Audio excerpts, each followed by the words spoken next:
I want to thank Mr. Nolan, the entire board, Mr. Reslowski, Mr. Lavigny for giving me the opportunity to address the graduating class of 2011. We're all very proud of you. If you're here tonight, you've accomplished something really significant. When Mr. Reslowski initially talked to me about speaking here tonight, he obviously was aware that I had graduated from Brooklyn Prep exactly 40 years ago this very evening. And he was also interested in current Xavier staff who had their own experiences of a Jesuit education.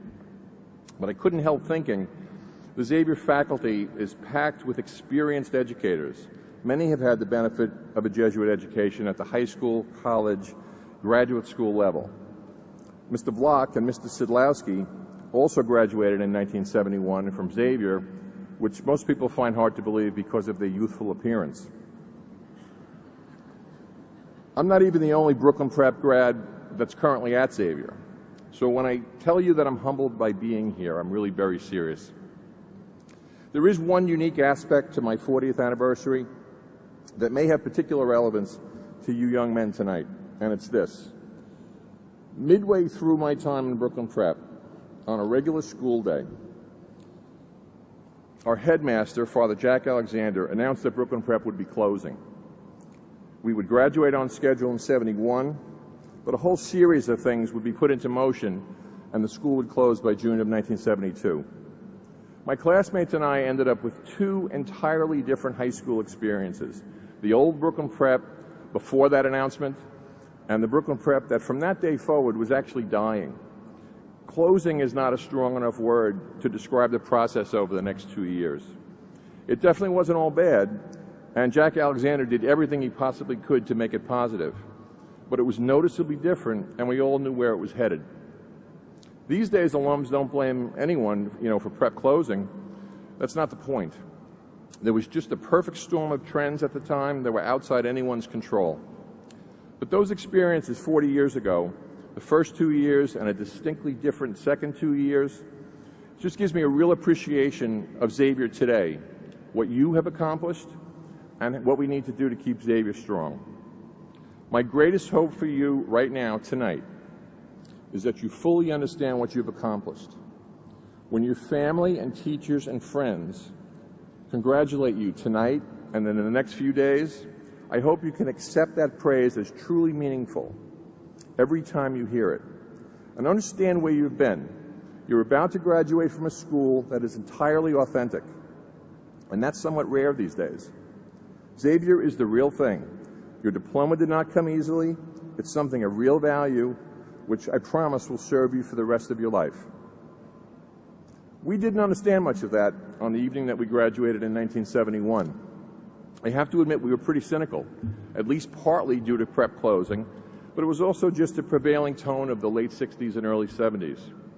We definitely did not appreciate what we had.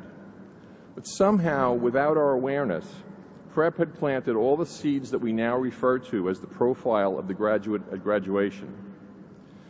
We weren't taught what to think, we were taught how to think, to be reflective, to be open to growth, to take positions and defend them intelligently. We learned to recognize justice, or the lack of it. That's Jesuit education, whether it's 1971 or 2011. But I think you men are far more advanced than we were in that regard. You have a much keener awareness of those things tonight, and it will only grow in you over time. Given the 40-year gap in our ages, I know my perspective now on Xavier is very different from yours. You just don't have the basis of comparison that I have. All I can tell you is that at the age of 50, I took a big leap, made a career change, and by the grace of God, ended up at Xavier. After 6 years here, it still strikes me. Xavier is essentially the pre-1968 Brooklyn Prep. Frankly, it's better. It isn't just tradition, it isn't just a fond memory, it's alive now with a present and a future personified by all of you. I could never have anticipated what Xavier has meant to me. The satisfaction of working with you guys, meeting your wonderful families, of making some of the best friendships of my life with this magnificent group of people up here. I'm grateful beyond words, and I hope that gratitude is a big part of what you're feeling tonight. We also have a considerable responsibility. I know it's a cliche, but we just don't know what we have until it's gone. 40 years ago, we all thought places like Prep and Xavier would just be there forever. I really envy alums who return to beefsteak dinners, turkey bowls, who work here, or who send their sons or grandsons here.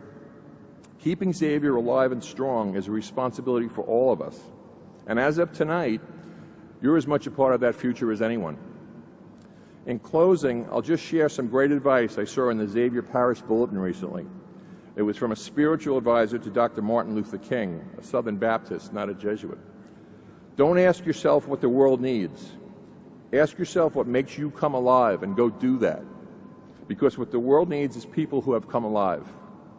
It sounds a lot like the challenge from St. Ignatius to go set the world on fire. God bless, boys. Giddy up.